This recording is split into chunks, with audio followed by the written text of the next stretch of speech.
అందరికీ నమస్తే అండి. Good morning. ఈనాడు, ఆంధ్రజ్యోతి, సాక్షి, ఆంధ్రప్రభ 4 పత్రికల్లో వచ్చిన వార్తలు, వాటిలో వాస్తవాలు, ఉద్దేశాలు అన్నీ కూడా మనం ఈ వీడియోలో చూద్దాం. చాలా రోజుల తర్వాత మనం స్క్రీన్ మీద వీడియో అనాలిసిస్ చేసుకుంటున్నాం. ఒక 9 రోజులైంది నేను అన్నీ తిరుక్కుంటూ వచ్చానమాట. సో ఇక మీదట డైలీ ఇలాగే ఉంటుంది, రెగ్యులర్గానే ఉంటుంది, అలాగే ఎక్కువ టైం ఉంటుంది, మ్యాక్సిమం అన్నీ కవర్ చేస్తాను. సో కంటెంట్ నచ్చిన వాళ్ళు సబ్స్క్రైబ్ చేసుకోండి. కొత్త వాళ్ళని ఎవరినైనా మన ఛానల్ గురించి తెలియని వాళ్ళకి ఎవరికైనా మన ఛానల్ గురించి చెప్పి కంటెంట్ నచ్చితే సబ్స్క్రైబ్ చేసుకోమని చెప్పండి. సో నిన్న అంటే మద్యం మాఫియాను వదలం, వైకాపా దోపిడీపై సిఐడి దర్యాప్తు, గత ప్రభుత్వ అక్రమాలతో ఖజానాకు 18,860 కోట్ల నష్టం, 1,00,000 కోట్ల మద్యం విక్రయాలు నగదు రూపంలోనే, దేశంలోనే అతిపెద్ద కుంభకోణం, దోషుల్ని కఠినంగా శిక్షిస్తాం, ఆరోగ్యాలు దెబ్బతిని ఎంతమంది చనిపోయారో తేలుస్తాం, మద్యం విధానంపై శాసనసభలో శ్వేతపత్రం విడుదల సందర్భంగా ముఖ్యమంత్రి చంద్రబాబు. వైఎస్ఆర్ కాంగ్రెస్ పార్టీ అధికారంలో ఉన్నప్పుడు రాష్ట్రంలో జరిగిన అనేక అవినీతి ఈ స్కాముల్లో అందరికీ, చదువుకున్నవాడికి, చదువు లేనివాడికి, సిటీలో మంచి అర్బన్ ఫ్లేవర్లో ఉన్నవాడికి, మారుమూల గ్రామ స్థాయిలో ఉన్నవాడికి, 18 ఏళ్ళు ఉండి మద్యం అలవాటు ఉన్నవాడికి, 60, 70, 80 ఏళ్ళు ఉండి మద్యం అలవాటు ఉన్న వాళ్ళకి, ప్రతి ఒక్కరికి తెలిసిన స్కామ్ మద్యం. గత ప్రభుత్వ హయాంలో మద్యంలో అక్రమాలు జరిగాయనేది అందరికీ తెలుసు. వాళ్ళు తాగుతున్న మద్యం పిచ్చి మద్యం, ఒరిజినల్ కాదు, క్వాలిటీ లేదు అనేది అందరికీ తెలుసు. అది తాగితే ఆరోగ్యాలు పాడైపోతాయని అందరికీ తెలుసు. దానిలో విపరీతంగా దోచుకుంటున్నారు, తమ జేబులు దోపిడీ జరుగుతుందని అందరికీ తెలుసు.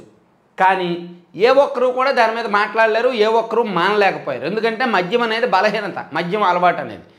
ఆ బలహీనతను ఆసరాగా చేసుకొని భారీగా అక్రమాదాయం ఆర్జించిన పార్టీ వైసీపీ అధికారంలో ఉన్నప్పుడు జరిగింది. దానిలో వాస్తవాలు ఏమిటో నిగ్గు తేలుస్తాము అని టీడీపీ ప్రభుత్వం చెప్తోంది. నిన్న చంద్రబాబు నాయుడు గారు అదే చెప్పారు. ఈవెన్ పవన్ కళ్యాణ్ గారు కూడా. వైకాపా మద్యం దోపిడీ విధానం వల్ల గత 5 ఏళ్లలో రాష్ట్ర ఖజానాకు 18,860 కోట్ల మేరకు నష్టం వాటిల్లిందనేది ప్రాథమిక అంచనా. మొత్తం ఎంత అవినీతి జరిగిందో తేల్చాలంటే లోతుల్లోకి వెళ్ళి దర్యాప్తు చేయాలి, అక్రమాలన్నింటినీ వెలికి తీసి చర్యలు తీసుకుంటాము అని చెప్పారన్నమాట. మద్యం కంపెనీల నుంచి 3,113 కోట్ల కమిషన్ తీసుకున్నారు. జగన్ బ్రాండ్లతో లివర్, కిడ్నీ వ్యాధులు రెట్టింపయ్యాయి అని నిన్న చెప్పారు. ఈవెన్ పవన్ కళ్యాణ్ గారు కూడా నిన్న అసెంబ్లీలో ఈ మద్యం కుంభకోణం సందర్భంగా మాట్లాడారు. గత ప్రభుత్వం మనం ఒక 20,000 రూపాయలు లంచం తీసుకున్న అధికారులను వదిలిపెట్టం కదా, వాళ్ళకి శిక్షిస్తాము. అలాగే వైసీపీ వాళ్ళు కూడా 18,800 కోట్లకు పైగా ఖజానాకు నష్టం వాటిల్లిందంటే, ఆ మేరకు అవినీతి జరిగిందంటే వాళ్ళని ఎందుకు వదిలిపెట్టాలి, శిక్షించాలి, వాళ్ళను కూడా కుంభకోణాలకు వైసీపీ నాయకులను బాధ్యులను చేయాలి, చట్ట ప్రకారం వెళ్ళాలని చెప్పి ఆయన కూడా చాలా సీరియస్గా మాట్లాడారనమాట. సో మద్యం విషయంలో చాలా పెద్ద వ్యవహారమే నడిచింది. కిక్కు లెక్క తేలుస్తామని ఆంధ్రజ్యోతిలో రాశారు. ముడుపుల కిందే 3,113 కోట్లు నొక్కేశారు. ఖజానాకు మరో 18,860 కోట్ల నష్టం. జగన్ లిక్కర్ దందాపై శ్వేతపత్రం. 7 కంపెనీలకే దాదాపు అన్ని ఆర్డర్లు. వైసీపీ హయాంలో 38 కొత్త బ్రాండ్లు. డిస్టిలరీలను కబ్జా చేసి దందా, తయారీ అమ్మకం కూడా వాళ్ళ చేతిలోనే. పక్క రాష్ట్రాల మద్యంతోనూ దోపిడీ, ధరలు పెంచి పేదల జేబులు లూటి, నాసిరకంతో అనారోగ్య సమస్యలు, అక్రమాలపై సిఐడితో విచారణ, అసెంబ్లీలో సీఎం చంద్రబాబు ప్రకటన. 1,000 కోట్లు నష్టం వస్తే శిక్షించకపోతే ఎలా, పవన్ కళ్యాణ్. ముడుపులు 3,000 కోట్లు కావు, 30,000 కోట్లు బీజేపీ. ఇలా కూటమిలో ఉన్న 3 పార్టీలు కూడా ఏకాభిప్రాయంతో, ముక్త కంఠంతో మద్యం విషయంలో జరిగిన దోపిడీ మీద నిగ్గు తేల్చాలి అని నిన్న శ్వేతపత్రం విడుదల సందర్భంగా మాట్లాడారు. మద్యంలో మహామాయ, ఢిల్లీ స్కామ్ను మించిన జగన్ మద్యం దందా, ప్రభుత్వ షాపుల కేంద్రంగా అక్రమాల పర్వం, డిస్టిలరీల నుంచి నేరుగా షాపులకు సీసాలు, వాటిపై వచ్చే పన్నులు వైసీపీ నేతలకు, 641 షాపుల్లో NDPL అమ్మినట్లు నమోదు, అందుకే 4 రోజులు ఆలస్యంగా నగదు జమ, మొత్తం దోపిడీ 30,000 కోట్లుగా అంచనా. సో ఇది మద్యం విషయంలో జరిగింది, రాసింది ఇది. దీన్నే ఆంధ్రప్రభలో కూడా గట్టిగానే రాశారు. మద్యం స్కామ్ నిగ్గు తేలుస్తాము. ఇటు సిఐడి అటు ఈడీ రెండు వైపుల నుంచి దర్యాప్తునకు సీఎం చంద్రబాబు ఆదేశాలు. 99,000 కోట్ల నగదు లావాదేవీలపై ఈడీకి ఫిర్యాదు చేయనున్నట్టు రాష్ట్ర శాసనసభలో ప్రకటన. నిజంగానే ఇది మనీ లాండరింగ్ కిందకు వస్తుంది. ఈడీ కూడా రంగంలోకి దిగాలన్నమాట.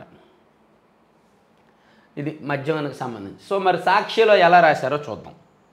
మద్యం దందా మీద మందు బాబు దందానే 2014-19లో టీడీపీ సిండికేట్ గుప్పెట్లోనే మద్యం. ఆ 5 ఏళ్లలో 12.5 లక్షల కోట్ల దోపిడీ అంట. ఇది వీళ్ళ వ్యవహారం. లోకమంతా ఒకటంటే వీళ్ళు మాత్రం రియాలిటీ షోలోనే ఉంటారు. 12 లక్షల కోట్ల దోపిడీ అంటండి 5 ఏళ్లలో.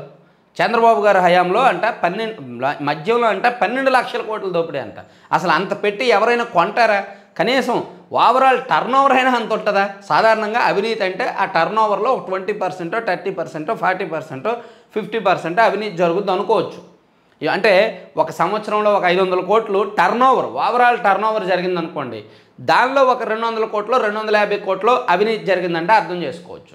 మద్యంలో మనకు సంవత్సరానికి టీడీపీ అధికారంలో ఉన్నప్పుడు ఒక 20,000 కోట్లు 25,000 కోట్లు టర్న్ ఓవర్ జరిగేది. టర్న్ ఓవర్ వైసీపీ అధికారంలోకి వచ్చాక అది రెట్టింపైంది. సో ఓవరాల్గా టర్న్ ఓవరే ఆ 5 ఏళ్లలో 1,50,000 కోట్లు ఉంటుంది. అందులో కొన్ని సగం నొక్కేశారన్నా ఒక 70,000 కోట్లు 75,000 కోట్లు రాస్తే ఎవడైనా నమ్ముతాడు. 12.5 లక్షల కోట్లు రాస్తే ఎవడు నమ్ముతాడు రా బాబు? ఇంకా ఆ ప్రపంచం నుంచి బయటకు రావట్లేదు. అసలు నా నోరు చాలా కంట్రోల్లో ఉంటుంది తెలుసా ఇటువంటి వార్తలు చదువుతున్నప్పుడు. మామూలుగా నేను చాలా వరస్ట్గా మాట్లాడతా. కొన్ని సందర్భాల్లో బయట ఎవరితో అయినా వాదించే సందర్భంలో చాలా పచ్చిగా మాట్లాడతా. ఎందుకంటే వాళ్ళకి అర్థమయ్యేలా చెప్పడంలో రాజీ పడడం, వాళ్ళతో వాదించడంలో రాజీ పడడం. అంటే చూడండి, చిన్నపిల్లలు స్కూల్కి వెళ్ళే పిల్లలు తప్పు చేస్తే ఒకసారి మాటలు చెప్తాం, రెండోసారి నెత్తి మీద ఒక్కటి కొడతాం కదా, అరే బాబు ఇదిరా ఇది అని అర్థమయ్యేలా చెప్తాం కదా. అలా అర్థమయ్యేలా చెప్పడం కోసం కొన్ని పదాలు వాడతా. కానీ ఇక్కడ అటువంటి పదాలు నేను వాడలేకపోతున్నా. ఎందుకంటే అఫీషియల్ ప్రొఫెషనల్గా చెప్పాలి కాబట్టి. లేకపోతే ఇంత పిచ్చి వార్తలు రాస్తే ఏమనాలి చెప్పండి. ఇప్పుడు నేను ఇలా మాట్లాడినందుకు నాది ఈ వీడియో క్లిప్పింగ్ కట్ చేసుకొని ఈ 10 సెకండ్ల వీడియో కట్ చేసుకొని వైసీపీలో ఉన్న పేటీఎం కుక్కలు ఎవరో నాకు కౌంటర్లు ఇస్తే ఇవ్వచ్చు కాక. నాకు కౌంటర్లు ఇచ్చుకోండి. నాకు కౌంటర్లు ఇచ్చే కొద్దీ నేను పెద్దోడిని అవుతా, దానిలో తప్పు లేదు. అది మీ ఇష్టం. కానీ నేను చెప్పేది అర్థం చేసుకోండి. నా వీడియో కట్ చేసి నాకు కౌంటర్లు ఇచ్చాకంటే, నాకు కరిసీని పేర్లు పెట్టాకంటే ఇది పిచ్చి వార్తలు చూడండి. 12.5 లక్షల కోట్ల దోపిడీ అంట 2014 నుంచి 19 వరకు. రాష్ట్రంలో మద్యం తాగిన 35 లక్షల మందికి తెలుసు ఎవరి హయాంలో మద్యం క్వాలిటీ ఉంది, ఎవరి హయాంలో మద్యం తక్కువ రేటు ఉంది. ఈ రెండే చూస్తారు. మద్యం తాగేవాళ్ళు ఈ రెండే చూస్తారు. ఒకటి క్వాలిటీ, రెండు ధర. ఆ రెండు విషయాల్లో కూడా 2014 నుంచి 19 వరకు టీడీపీ ప్రభుత్వం కంటే 2019 నుంచి 24 వరకు వైసీపీ ప్రభుత్వమే ఫెయిల్ అయింది. ధరలు పెంచారు, క్వాలిటీ ఇవ్వలేదు. సో అందుకు మద్యం విషయంలో సాక్షిలో పుంఖాలుగా రాసిన నమ్మరు. మద్యం తాగే వాళ్ళు ఎవరు నమ్మరు. వైసీపీ ఓడిపోవడానికి ఫస్ట్ రీజన్, మెయిన్ రీజన్ కూడా అదే. మద్యం విషయంలో వైసీపీ హయాంలో చేసిన తప్పులే. ఈవెన్ వైసీపీ నాయకులు కూడా అదే చెప్తున్నారు. మొన్న కాసు మహేష్ రెడ్డి గారు అదే చెప్పారు, పేరు నాని గారు అదే చెప్తున్నారు, భరత్ గారు అదే చెప్తున్నారు, వీళ్ళందరూ అదే చెప్తున్నారు. కానీ వీళ్ళు మాత్రం కళ్ళు తెరవరు, ఈ పిచ్చి వార్తలు ఆపరు. అంటే జగన్మోహన్ రెడ్డి గారిని జీరోకి చేయడమే సాక్షి లక్ష్యం. బహుశా ఎందుకు ఆ మాట అంటున్నానంటే, జగన్మోహన్ రెడ్డి గారిని జీరోకి చేయడమే సాక్షి లక్ష్యం. ఎందుకు ఆ మాట అంటున్నానంటే, ఇదే సాక్షిలో జూలై 11వ తేదీన ఏం రాశారు? అసలు జగన్ అన్నని జీరోకి చేసేస్తారు వీళ్ళు. అప్పుడు వరకు సాక్షి నిద్రపోదు. నాకు అర్థమైపోయింది. 11 కాదు 12 అనుకుంటా.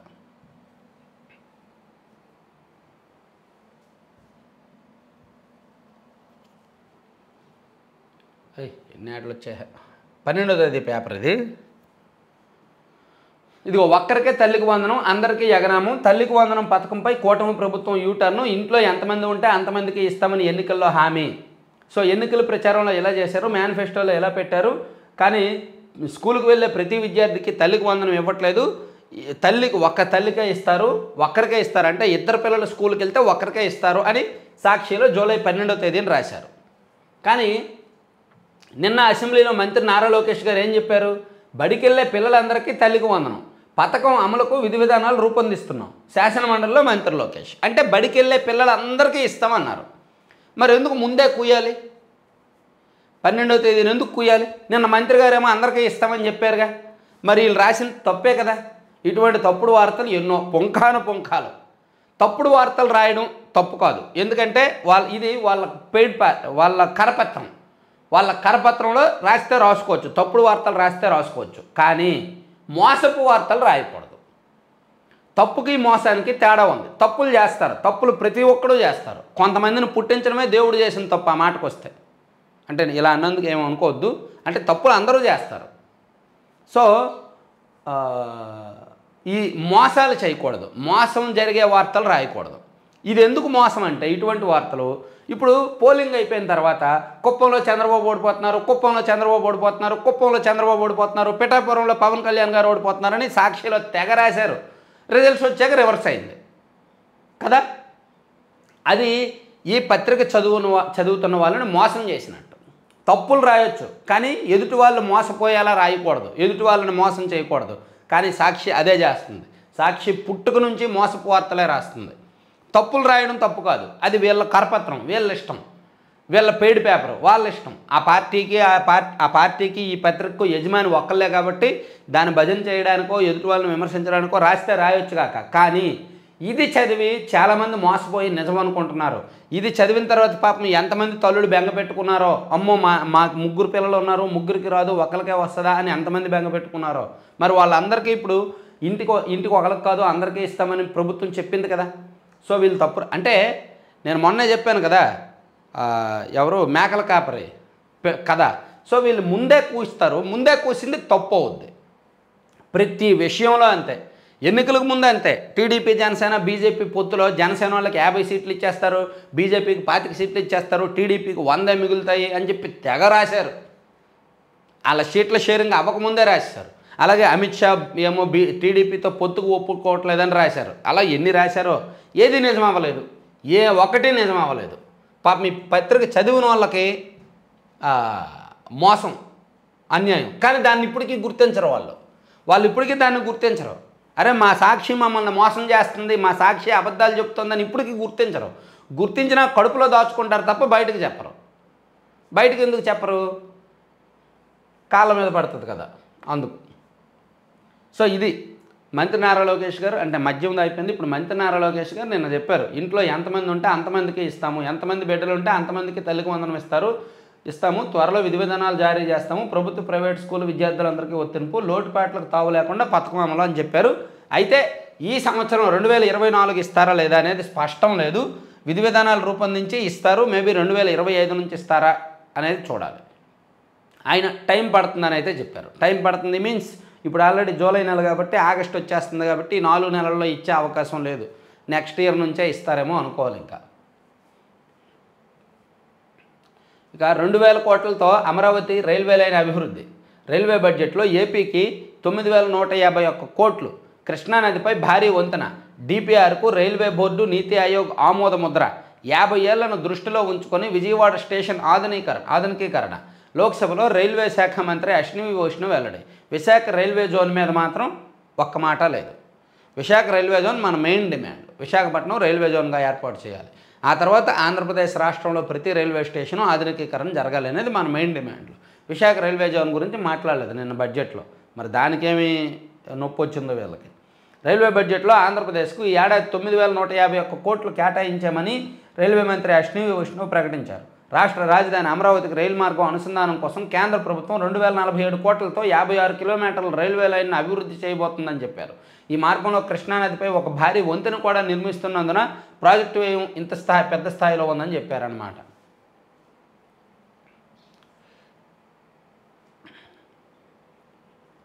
జగన్ పాపం రైతులకు శాపం. వైకాపా ప్రభుత్వ నిర్లక్ష్యం వల్లే లక్షల ఎకరాల్లో పంట నష్టం. షర్మిల.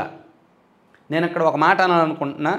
షర్మిల గారు సోమవీర్రాజు గారు బహుశా ఒకే స్కూల్లో చదివారేమో, ఒకే పొలిటికల్ స్కూల్లో చదివారేమో షర్మిల గారు సోమవీర్రాజు గారు. ఎందుకు ఈ మాట అంటున్నానంటే గతంలో వైసీపీ అధికారంలో ఉన్నప్పుడు సోమవీర్రాజు గారు రాష్ట్ర బీజేపీ అధ్యక్షుడిగా వైసీపీ ప్రభుత్వాన్ని ఎక్కువ విమర్శించేవాళ్ళు కాదు, గత టీడీపీ ప్రభుత్వాన్నే విమర్శించేవాడు ఆయన. అధికారంలో ఉన్నది వైసీపీ కానీ గత ప్రభుత్వ విధానాల వల్లనే వీళ్ళు ఇలా నష్టపోయారు, గత ప్రభుత్వ విధానాల వల్ల ఇక్కడ ఎలా జరిగింది అని సోమవీర్రాజు గారు పదే పదే టీడీపీ మీద తన అక్కసు వెళ్ళగక్కేవాళ్ళు, టీడీపీ మీద తన వ్యతిరేకతను వెళ్ళగక్కేవాళ్ళు. దాంతో బీజేపీ పొడిచిందేమీ లేదు ఆంధ్రప్రదేశ్లో. ఇప్పుడు షర్మిల గారు కూడా ఇప్పుడు నష్టపోయిన పంటలను చూస్తున్నప్పుడు ఒకటి రైతులను ఓదార్చాలి, రాజకీయం మాట్లాడాలి అనుకుంటే ఈ ప్రభుత్వం ఎక్కువ పరిహారం ఇవ్వాలని డిమాండ్ చేయాలి. ఇదిగో రైతులు ఇంత నష్టపోయారు, ఒక్కో రైతు ఒక 25,000 నష్టపోయారు, సో విధి విధానాలు రూపొందించి ఎక్కువ ఇవ్వండి అని నష్టం అని డిమాండ్ చేయొచ్చు. గత ప్రభుత్వ విధానాల వలన రైతులు ఇంత నష్టపోయారు, ఆ ప్రభుత్వ పాపమే రైతులకు ఇప్పుడు శాపమైంది అంటే వర్షాలు ఇప్పుడు పడ్డాయి, వరదలు ఇప్పుడు వచ్చాయి, రైతులు నష్టపోయింది ఇప్పుడు ఈ సీజన్, ఈ ఖరీఫ్ సీజన్. అంటే ఇప్పుడు అధికారంలో ఉన్న పార్టీ తెలుగుదేశం పార్టీ. విమర్శించాలంటే తెలుగుదేశం పార్టీని విమర్శించండి, విమర్శించక్కర్లేదు అనుకుంటే సలహా ఇవ్వాలనుకుంటే సలహాలు ఇవ్వండి, లేదా డిమాండ్ చేయండి. అంతే తప్ప రైతుల దగ్గరికి వెళ్ళి గత ప్రభుత్వాన్ని మాట్లాడాల్సిన అవసరం లేదనేది నా ఉద్దేశం. అవసరం లేదు, ఎందుకంటే ఇప్పుడు ఈ వర్షాలు పడింది, ఇప్పుడు ఇది కరెంట్ సీజనల్ ఇష్యూ. రెగ్యులర్గా ఇప్పుడు మద్యం విషయంలో ఒక మద్యం షాపు దగ్గరికి వెళ్ళి మద్యం తాగుతున్నోడితో మాట్లాడి లేదా మద్యం బాధితులను పరామర్శించి విమర్శించాలి అనుకుంటే గత ప్రభుత్వాన్ని విమర్శించవచ్చు. మద్యం అనేది సీజన్ కాదు, నిరంతరాయం ఉంటుంది. కానీ వ్యవసాయం అనేది సీజన్కి సంబంధించిన ఈ టాపిక్ మీద విమర్శలు చేయాల్సి వచ్చినప్పుడు అధికారంలో ఉన్న పార్టీనే విమర్శించాలి. అది షర్మిల గారు ఆ మినిమం పొలిటికల్ కామన్ సెన్స్ వాడకపోతే నష్టం జరుగుద్ది. సోమవీర్రాజు గారు ఎలాగైతే బీజేపీకి దెబ్బేసి బయటికి వెళ్ళలేదులే, షర్మిల గారికి వలన కాంగ్రెస్ పార్టీకి కూడా ఒరిగేదేమీ ఉండదు. అధికారంలో ఉన్న పార్టీనే టార్గెట్ చేయాలి, పర్టికులర్గా ఇటువంటి సీజనల్ వ్యవహారాల్లో. నేను మళ్ళీ చెప్తాను, అదే మద్యం విషయంలో విమర్శించాలనుకుంటే గత ప్రభుత్వాన్ని విమర్శించండి, ఇసుక విషయంలో విమర్శించాలనుకుంటే గత ప్రభుత్వాన్ని విమర్శించండి. అంతే తప్ప సీజనల్ విషయాల్లో విమర్శించకూడదు గత ప్రభుత్వాన్ని. అది తెలుసుకుంటే బెటర్. చాలా క్లియర్గా అర్థమయ్యేలా చెప్పాను అనుకుంటున్నా, ఇంకెవరిష్టం వాళ్ళది. తర్వాత ఒక్కసారే అవకాశం, ఇది వరకులో ఎక్కువ ఛాన్సులు ఉండవు. అధికారులకు ముఖ్యమంత్రి చంద్రబాబు స్పష్టీకరణ, మంత్రులు కార్యదర్శులు విభాగాధిపతులతో సమావేశం.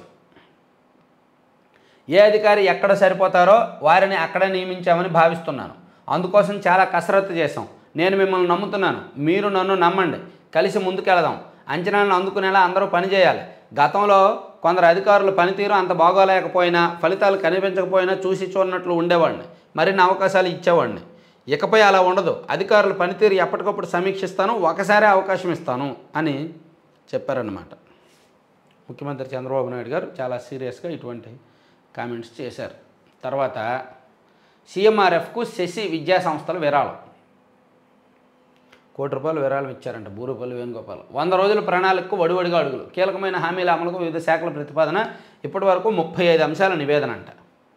సో మేనిఫెస్టోలో చాలా ఇచ్చారు కదా, వాటి మీద ఒక 100 రోజుల్లో అమలు చేయడానికి రెడీ అవుతున్నారు. బడికి వెళ్ళే పిల్లలందరికీ తల్లికి వందనం అది రాశారు. తర్వాత జగన్ పాపం రైతులకు శాపం, ప్రాజెక్టులను గాలికి వదిలేశారు, ప్రతిపక్ష హోదా కావాలంటే కోర్టుకు వెళ్తారా, వైఎస్ షర్మిల ధ్వజం, ఇవన్నీ రాసుకొచ్చారు. తర్వాత పెద్దిరెడ్డి అనుచరుడు మాధవరెడ్డి కోసం వేట, ఓ సిఐ 2 కానిస్టేబుళ్లపై వేటు, మదనపల్లిలోనే రెవెన్యూ ప్రత్యేక కార్యదర్శి సిసోదియా మోకం, అన్ని కోణాల్లో శరవేగంగా దర్యాప్తు. మదనపల్లె సబ్ కలెక్టరేట్ పరిధిలో జరిగిన కుట్ర కోణంలో జరిగిన అగ్ని ప్రమాదం మీద, ఆ తగలబెట్టడం మీద ఇంటి దొంగల పని ఉందనేది పోలీస్ శాఖ, రెవెన్యూ శాఖ భావిస్తున్నాయి. దాని మీద చూస్తున్నారు. తర్వాత కుట్రదారులు ఎవరో నిష్పాక్షికంగా తెలుస్తాము, సీఎం డీజీపీ గడువు పెట్టలేదు, దర్యాప్తు సమగ్రంగా శాస్త్రీయంగా చేయమన్నారు, అన్నమయ్య జిల్లా ఎస్పీ విద్యాసాగర్ నాయుడు చెప్పారన్నమాట. తర్వాత పెద్దిరెడ్డి రామచంద్రారెడ్డిని అనర్హుడిగా ప్రకటించండి, ఆయన భార్య ఆస్తులను అఫిడవిట్లో వెల్లడించలేదు, హైకోర్టులో ఎన్నికల పిటిషన్ దాఖలు. సో స్థిరాస్తుల వివరాలను ఎన్నికల అఫిడవిట్లో పేర్కొనకుండా గోప్యంగా ఉంచినందుకు చిత్తూరు జిల్లా పొంగనూరు అసెంబ్లీ నియోజకవర్గ వైకాపా ఎమ్మెల్యే పెద్దిరెడ్డి రామచంద్రారెడ్డిని అనర్హుడిగా ప్రకటించాలని కోరుతూ బీసీవై పార్టీ జాతీయ అధ్యక్షుడు బోడి రామచంద్ర యాదవ్ దాఖలు చేసిన ఎన్నికల పిటిషన్పై బుధవారం హైకోర్టు విచారణ జరిపింది. పోలింగ్లో పెద్దిరెడ్డి తర్వాత అత్యధిక ఓట్లు పొందిన తెదేపా తరపున కూటమి అభ్యర్థిగా పోటీ చేసిన చల్లా రామచంద్రారెడ్డి పేరును వ్యాజ్యంలో ప్రతివాదుల జాబితాలో చేర్చాలని పిటిషనర్కు హైకోర్టు సూచించిందన్నమాట. తన భార్యకు సంబంధించిన 142 స్థిరాస్తులను ఎన్నికల అఫిడవిట్లో పేర్కొనలేదని చెబుతున్న నేపథ్యంలో ఆ వాదనను ధృవీకరిస్తూ ఆ ఆస్తుల వివరాలతో అఫిడవిట్ వేయాలని పిటిషనర్కు సూచించిందన్నమాట. సో పెద్దిరెడ్డి గారికి ముప్పు ఉంది, పదవికి ముప్పు ఉంది. 142 ఆస్తులు ఆయన ఎన్నికల అఫిడవిట్లో ప్రకటించలేదంట. ఇక 4 చోట్ల భారీగా టీడీఆర్ బాండ్ల కుంభకోణం, తణుకు, తిరుపతి, ఆ రెండు మాకు తెలుసు. తర్వాత గుంటూరు, విశాఖలో కూడా జరిగిందంట టీడీఆర్ బాండ్ల కుంభకోణం, ఇదో పెద్ద కుంభకోణం. తర్వాత పెద్దిరెడ్డి ఇంటి వద్ద గేట్లు తెరిచి ఉంచాల్సిందే, ప్రజల రాకపోకలకు ఇబ్బంది లేకుండా చూడాలి, స్పష్టం చేసిన హైకోర్టు. తిరుపతిలో మాజీ మంత్రి పెద్దిరెడ్డి రామచంద్రారెడ్డి ఇంటి ముందు రోడ్డుకు అడ్డంగా పెట్టిన గేట్లు తెరిచి ఉంచాలని, ప్రజల రాకపోకలకు ఎటువంటి ఇబ్బంది లేకుండా చూడాలని హైకోర్టు ఆదేశాలు జారీ చేసింది. పార్టీ వ్యతిరేకులకే పదోన్నతులు, శాసనమండలిలో విపక్ష నేతగా నియామకంపై పరోక్షంగా విమర్శలు, వైకాపాకు మాజీ ఎమ్మెల్యే కిలార్ రోషయ్య రాజీనామా. గుంటూరు జిల్లా పొన్నూరులో తాజా మాజీ ఎమ్మెల్యే కిలార్ రోషయ్య వైకాపాకు బుధవారం రాజీనామా చేశారు. పార్టీలో కష్టపడి పనిచేసిన వారికి గుర్తింపు లేదని, చాడీలు చెప్పేవారికి అధిష్టానం పెద్దపేట వేస్తోందని మండిపడ్డారు. జూనియర్లను హింసించిన సీనియర్లు, కర్రలతో తీవ్రంగా కొట్టిన విద్యార్థులు, నర్సరావుపేట కళాశాల వసతి గృహంలో ర్యాగింగ్ కలకలం, వీడియో వెలుగులోకి రావడంతో విచారణ. నిన్న ఈ వీడియో చాలా వైరల్ అయింది. అది జూనియర్ కాలేజీలో అంట, నర్సరావుపేట కళాశాల జూనియర్ కాలేజ్ కదా, ఏం కాలేజ్ ఇది, డిగ్రీ కాలేజ్ వసతి గృహంలో ర్యాగింగ్ చాలా దారుణంగా, జూనియర్లను పిలవడం, కర్రలతో వాళ్ళకి బ్యాక్ మీద కొట్టడం, ఏడుస్తున్నా సరే పంపించేయడం, ఇవన్నీ ఇంత వికృతంగా చేశారు. సో దీని మీద విచారణ జరుగుతోంది. రాజకీయ కుట్రతో తప్పుడు కేసులు, మాజీ మంత్రి పేర్నాని, సజ్జల సీతారామేంజనేయులపై ఎస్పీకి జేసీ ప్రభాకర్ రెడ్డి ఫిర్యాదు. సో వైసీపీ ప్రభుత్వం అధికారంలో ఉన్నప్పుడు తమ మీద తప్పుడు కేసులు పెట్టారు కాబట్టి వాళ్ళ మీద చర్యలు తీసుకోండి అని చెప్పి జేసీ ప్రభాకర్ రెడ్డి గారు నిన్న ఎస్పీకి ఫిర్యాదు చేశారు. రాజధానిలో నిర్మాణాల స్థితిగతులపై అధ్యయనానికి కమిటీ, నెల రోజుల్లో నివేదిక ఇవ్వాలని స్పష్టీకరణ. ఓకే. పరారీలో వాసుదేవరెడ్డి గత 6 నెలల నుంచి అజ్ఞాతంలోనే ఏపీఎస్బిసిఎల్ పూర్వ ఎండి. సో వాసుదేవరెడ్డి గారు ఆంధ్రప్రదేశ్ ఎక్సైజ్ శాఖకు సంబంధించి గతంలో బేవరేజెస్ కార్పొరేషన్ లిమిటెడ్కు ఎండీగా ఉన్న వాసుదేవరెడ్డి గారు 6 నెలల నుంచి పరారీలో ఉన్నారంట. సో మద్యం కుంభకోణం మొత్తం బయటకు రావాలంటే ఆయనే కీలకం. మరి ఆయన్ని పట్టుకుంటారో లేదో చూడాలి. మద్యం కంపెనీల నుంచి 3,113 కోట్ల కమిషన్, ఇదంతా మనం చెప్పుకున్నదే. కొత్త మద్యం విధానం తీసుకొస్తాము, ధరలు పేదలకు అందుబాటులో ఉండేలా చేస్తాము, శ్వేతపత్రంలో వివరించిన చంద్రబాబు. అంటే ధరలు తగ్గిస్తారనమాట, ఎంతో కొంత తగ్గించే అవకాశం ఉంది. 2,000 కోట్లతో అమరావతికి రైల్వే లైన్ అభివృద్ధి చేశారులే. కొన్నాళ్ళు బిస్కెట్లు వేస్తారు. ప్రజల ఆస్తుల దోపిడీకే ల్యాండ్ టైటిలింగ్ చట్టం సెంటిమెంట్తో ఆడుకోవాలని గత వైకాపా ప్రభుత్వం చూసింది. పట్టాదారు పాస్ పుస్తకాలపై సీఎం ఫోటో వేసుకోవడం ఏమిటి? ల్యాండ్ టైటిలింగ్ చట్టం రద్దు బిల్లుపై చర్చలో సీఎం చంద్రబాబు. చట్టం రద్దు బిల్లుకు ఏకగ్రీవ ఆమోదం. సో ల్యాండ్ టైటిలింగ్ యాక్ట్ను రద్దు చేశారు. నాసిరకం మద్యంతో 30,000 కోట్లు దోచుకున్నారు. అలాంటి వాళ్ళని స్వేచ్ఛగా వదిలేస్తే ఎలా? కోట్ల మంది జీవితాలతో ఆడుకున్న మాజీ సీఎం జగన్ బృందం సమాధానం చెప్పాల్సి వస్తోందనే సభకు రాకుండా పారిపోయారు. గత ప్రభుత్వం మద్యం దోపిడీపై విరుచుకుపడ్డ పవన్ కళ్యాణ్ గారు కూడా నిన్న విరుచుకుపడ్డారు, స్ట్రాంగ్గా మాట్లాడారు. పాత ప్రభుత్వం భజనలోనే అధికారులు, అరకొర సమాధానాలు వద్దన్న పవన్ కళ్యాణ్. రాష్ట్రంలో అధికారుల తీరుతో అమాత్యులు ఆపసోపాలు పడుతున్నారు. అన్ని ప్రభుత్వ శాఖల్లో దాదాపు పాత ప్రభుత్వంలో ఉన్న అధికారులే కొనసాగుతున్నారు. శాసనసభ మండలిలో రోజు ప్రశ్నోత్తరాలు ఉంటాయి. ఎమ్మెల్యేలు ఎమ్మెల్సీల ప్రశ్నలకు ఆయా శాఖల మంత్రులు లిఖితపూర్వక సమాధానాలు ఇస్తుంటారు. వాటిపై కొన్ని అనుబంధ ప్రశ్నలకు మంత్రులు జవాబు ఇవ్వాలి. శాసనసభకు అధికారులు హాజరై అనుబంధ ప్రశ్నలకు సమాధానాలు ఇచ్చేలా మంత్రులకు సహకరిస్తారు. ఈ నేపథ్యంలో కొన్ని ప్రశ్నలకు అధికారులు సమగ్ర సమాధానాలు సిద్ధం చేయట్లేదు అని పవన్ కళ్యాణ్ గారు చాలా స్పష్టంగా చెప్పారు. ఇక ఎన్టీఆర్ ఆరోగ్య విశ్వవిద్యాలయమే. సో గన్నవరంలో ఉన్న ఎన్టీఆర్ విశ్వవిద్యాలయాన్ని వైఎస్ఆర్ విశ్వవిద్యాలయంగా మార్చారు కదా. సో దాన్ని మళ్ళీ ఎన్టీఆర్ విశ్వవిద్యాలయంగా మారుస్తూ నిన్న ప్రభుత్వం నిర్ణయం తీసుకుంది. రాష్ట్రంలో దిగజారిన శాంతి భద్రతలు, ఢిల్లీ జంతర్ మంతర్ వద్ద నిరసనలో మాజీ సీఎం జగన్. సో ఈ నిరసన మీద సాక్షులు ఏం రాశారో చూద్దాం.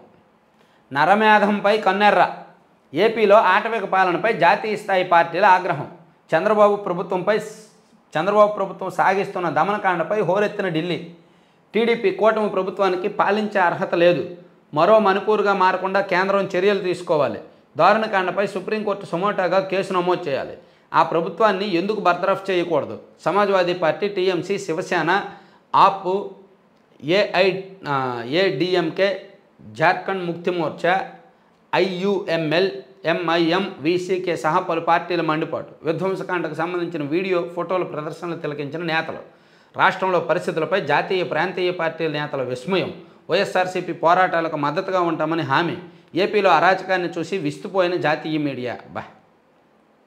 ఈ జాతీయ మీడియా లేదా ఈ జాతీయ స్థాయి నాయకులు బాపట్ల జిల్లా రేపల్లెలో తన అక్కను ఏడిపిస్తున్నందుకు ఒక 15 ఏళ్ల బాలుడు వెళ్ళి అవతలని అడిగితే వాళ్ళు పెట్రోల్ పోసి తగలెట్టేసినప్పుడు ఈ జాతీయ మీడియా ఏమైంది, ఈ జాతీయ స్థాయి నేతలు ఏమయ్యారు?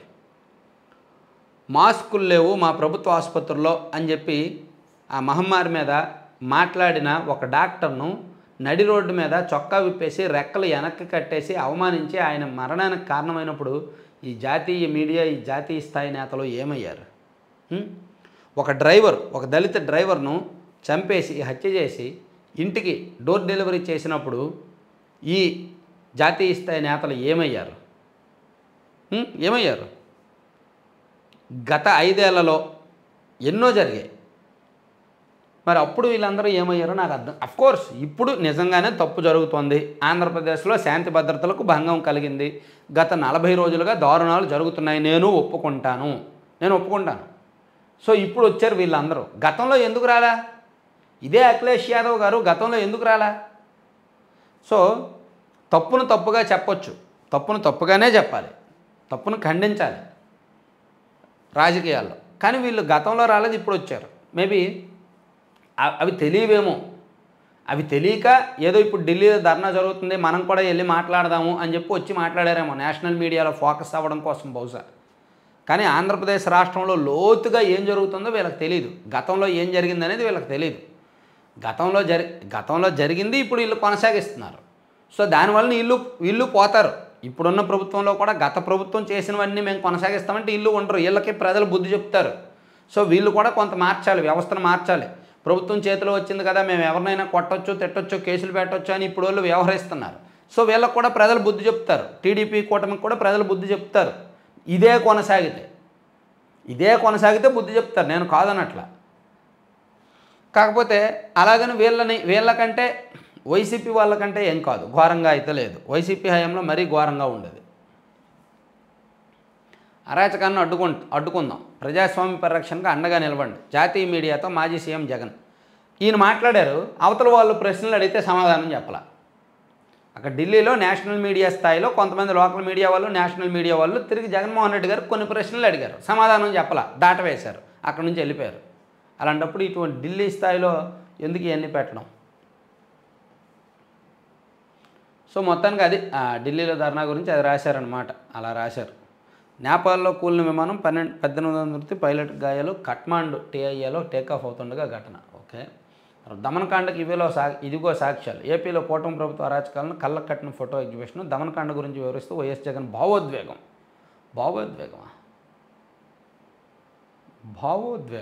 ఇదిగో ఏమంటే ఇక్కడ భావోద్వేగం కనిపిస్తుందా? ఇప్పుడు ఇక్కడ జరుగుతున్నాయి అవి ఉన్నాయి, అవేమో ఫోటో ఎగ్జిబిషన్లో పెట్టారు. జగన్మోహన్ రెడ్డి గారు ఎలా చూస్తున్నారు చూడండి. భావోద్వేగం ఏమైనా కనిపిస్తుందా? అఖిలేష్ యాదవ్ గారు సీరియస్గా చూస్తున్నారు. అమ్మో అక్కడ ఏదో జరుగుతుందని సీరియస్గా ఆయన ఎక్స్ప్రెషన్స్ చూస్తున్నారు. ఆయన చూడండి జగన్మోహన్ రెడ్డి గారు ఎలా చూస్తున్నారు, నవ్వు ఆపుకుంటున్నట్టు ఉంది. మళ్ళీ వర్షాలు. ఓకే, దళితులపై దాష్టీకం. ధర్మవరంలో దళిత మహిళలను చిత్రహింసలు పెట్టిన టీడీపీ నేతలు. ఆలస్యంగా వెలుగు చూసిన దారుణము. అనంతపురం జిల్లా ఆసుపత్రిలో చికిత్స పొందుతున్న బాధితులు. ఫిర్యాదు ఇచ్చిన కేసు నమోదు చేయని పోలీసులు. రక్షించండి అంటూ మంత్రి సత్యకుమార్కు బాధితులు వేడుకోలు. తర్వాత లాలూకు అస్వస్థత. లాలూ ప్రసాద్ యాదవ్కి అపనమ్మకమే అసలు సమస్య. ప్రభుత్వం రైతుల మధ్య అపనమ్మకాన్ని తొలగించేందుకు ఒక కమిటీ వేయాలని పంజాబ్ హర్యానాకు సుప్రీంకోర్టు సూచించింది. Singapore passport powerful. Singapore passport చేతిలో ఉంటే 195 దేశాలకు వెళ్ళొచ్చంట. 10 లక్షల జరిమానా. పరీక్షల్లో అక్రమాల లీకేజీలు అడ్డుకట్టుకు బీహార్ కీలక బిల్లు తెచ్చింది. అక్రమాలకు పాల్పడితే 10 లక్షల జరిమానా విధిస్తారంట. సో ఇవి మొత్తం సాక్షిలో ఉన్న అంశాలు. ఆంధ్రజ్యోతికి వెళ్తే అది చెప్పేసాం, ఇది చెప్పేసాం.